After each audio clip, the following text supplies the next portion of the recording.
So you got your own month, and you got your own channel. What else do you need? So this is what, October 2005? Yeah, I think so. But it was the summer of 05. They did the New Faces search. Yeah. So for those of you that don't know, BET was a channel that rivaled MTV. And it was predominantly black-based or culturally based shows where it was Rap City, it was things of that nature.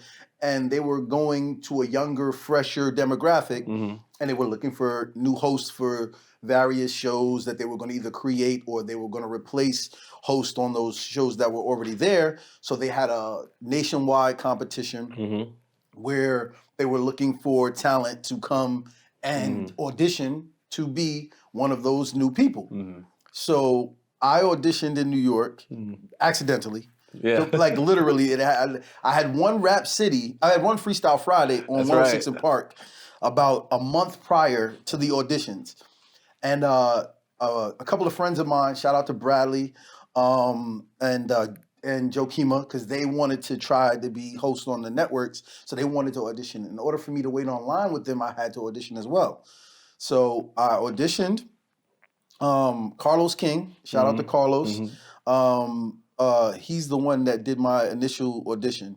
Okay. And pushed me through to the next round and the next round and the next round, and eventually got the call to be on New Faces. Yo, that's dope. So we walk in, they call us and they say, okay, we want you to come to the Hudson Hotel in Manhattan.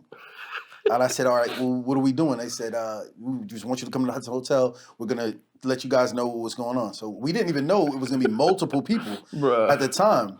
So we show up and we just meet this cast of people. So it was me, it was you, it was Roxy, shout out to Roxy, Terrence J, DeMarcus, Alicia, Shaming, Nana, and Crystal. Was that the 10? Tangy. And Tangy Larkin. I love you, mama. Yeah, so it was us 10, and they didn't tell us what we were doing or anything like that. And they just constantly threw things at us every day.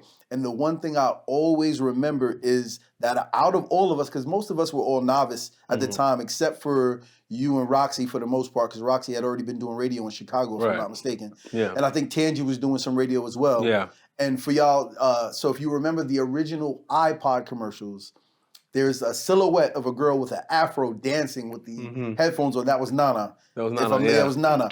So you guys had like the most chops in the situation. And I remember, because they used to pull us into the interview room, and they used to ask, who do you think we should pick? Who do you think? And I should tell you all the time when I came out, I said Lamorne for sure. I said Lamorne for sure, because he has the know-it-all to just pull it off. Like it's so effortless that you just come in and you just go with it. Like, was it Keyshia Cole that you interviewed? Oh yeah. Oh man. And he just said, he was just saying things to her, and it was just like nonchalant. He wasn't even looking at her. He was just talking, and it was just so funny because they had sent us out that day together, I think it was. Yeah. And it was just so funny, and it was so free, and so just it was so just like you could see that this person is doing what he's being called to do, because it was just so effortless. And I used to tell him all the time, yo, I think it's going to be him. I think it's going to be him. I think it's going to be him. Because I was just there for Rap City. I didn't want shit else. I know, that's so funny. I remember we all thought the same thing. Exactly. We all were like, oh, he's clearly going to host Rap City. Yeah, we knew that. Like, we just knew it to be fact. Like, that's what he's here for. Yeah. And then Torre said, I don't think he's good for the channel. Good for my life, because I love hip hop, but not for the channel. And then they winded up, I forget who it was. I forgot who it was, but then it was just, But I knew they were trying to go Southern. At the time, the South was on top. And they were trying to go Southern, so they were doing a lot more Southern. I think, I'm trying to remember. I know it was, I'm trying to remember his name that was there, but there was a bunch of different DJs they went through the Rap City thing. Q45. Yeah, so, and then I know they wanted you as like a comedic guy that was going to be replacing was it Hits from the Streets? Yeah.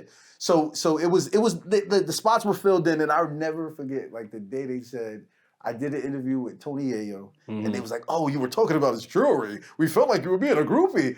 I was so mad because I was like, "Yo, what are y'all talking about?" But it was like Yayo loves his jewelry. Exactly, it was a part of the questioning. But it was so rewarding because in that experience, because we went through it together, you got to see, like, okay, yo, this is the real dude. This is a genuine person. Because he was sick the whole time we were doing it. Bruh. Like, the whole time we were doing it, he was at Rite Aid, like, every single day. We were like, yo, you all right? He's like, yeah, I'm just congested. I'm sniffly. I'm da-da-da-da-da. So every night, I'm trying to go to the city and hang out. They telling us to stay in the hotel. I'm outside. I'm doing things I ain't supposed to be doing. And every time I'm coming in or going out, he coming back from Rite Aid. I'm like, yo, L, you all right? He's like, yeah, man, I'm just a little down. They had a little turtleneck on and a little scarf. I'm like, bro, oh, man. Bro, you know what's so funny about that time? That's when I realized, like, because prior to that, I'd probably been on a plane one other time in my life. And I remember being sick as a dog because I wasn't used to traveling. All those people on the plane and shit. That's when I was like, I have a weak immune system.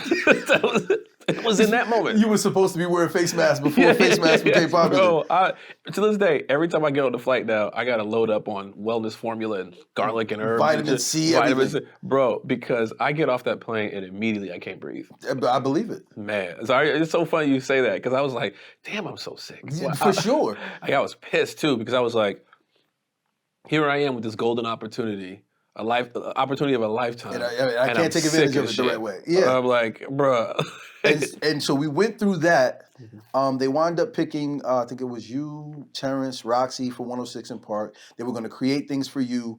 I don't know what the thing was with Shaming, but they picked them. I don't know what they were going to do with them. I don't know what it was. And it was Alicia. Alicia Renee. And they were going to create things for you and Alicia. And you guys just they set you off on a good run, and that's when they were still doing spring blings and all of that. So we would be out in Florida with Tigger and all of them. You know what's so crazy? They picked us, but you was at they would ask you to come to every event. Shout out to Malik. Because Malik would call me, he'd be like, yo, Kurt, we're doing correspondence stuff down here. You want to try to go do some interviews down here? Because Malik, and as well as Connie Orlando, Connie believed in me as well. She was very upset that we only shot for a week. She said she wanted more time with us. I remember her telling me that. And it was like I said, it was a life-changing experience because it showed me that there's another side of the world that I haven't touched or I haven't even been a part of that I could. Yeah. And we used to go down to Spring Bling, and it was a time.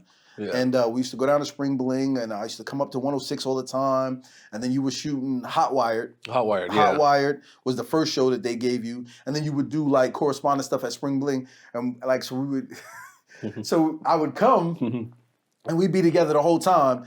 And like they put him out on the beach, and he was supposed to go make fun of people and talk about girls' bathing suits and things like that. And I used to just come up with jokes on the spot and come up with different bits, and they would just let me and him just freestyle things, and then he would do them, and then they were like, "Oh, this is so good," and things like that. And it was just so fun and freeing, and it's just it was a different aspect than I had seen. And then, like I said, you progressed through there, and then you guys became a name. Right. You moved to Jersey. If I'm not mistaken, you guys. Because before, at first, I was still in Chicago. Yeah. And I was flying back and forth, and they said, "Yo, you gotta make a decision." And I was like, "Yeah, I made it. I'm gonna stay in Chicago, and then when y'all need me, just fly me out." And they were like, "Well, after this month, we're not paying for no more flights, so you gotta make a decision. You gonna move here or not?" And I was like, "Damn." That price difference between Chicago and New York. Absolutely. I said, based off what y'all paying me, I don't know if I could do this. And like, it was one of those weird moments because obviously you got to move to what the money is, but the money was okay. It was barely getting by type money. Yeah, it wasn't extravagant. Not at all. Because I still have the contract. Right, bro. I still have what the original, remember they put it in front of us originally, and I still have it. Bro, that's crazy, right? Yeah. And I was like, okay, so this is a livable wage, yes, but you want us to look a certain way when we go out. You want us to be safe, so we got to travel with we got to have there's a certain expectation that you have when we're representing your network. Absolutely.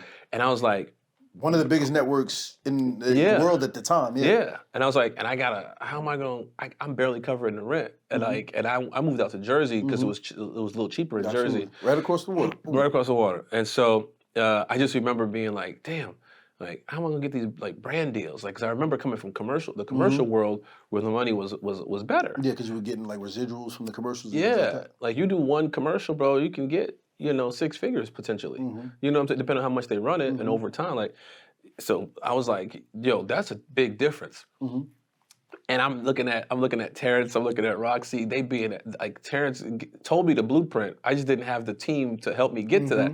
Terrence was at a party every day collecting a check, and I was like, oh, that's how you do it. Hostings. I was like, BET is the platform, but the way to really make the money is to use that platform and do the outside things. And certain people had that gift and that ability to go and accumulate outside. I didn't have it. I didn't have a manager like that to come and like really help me and push.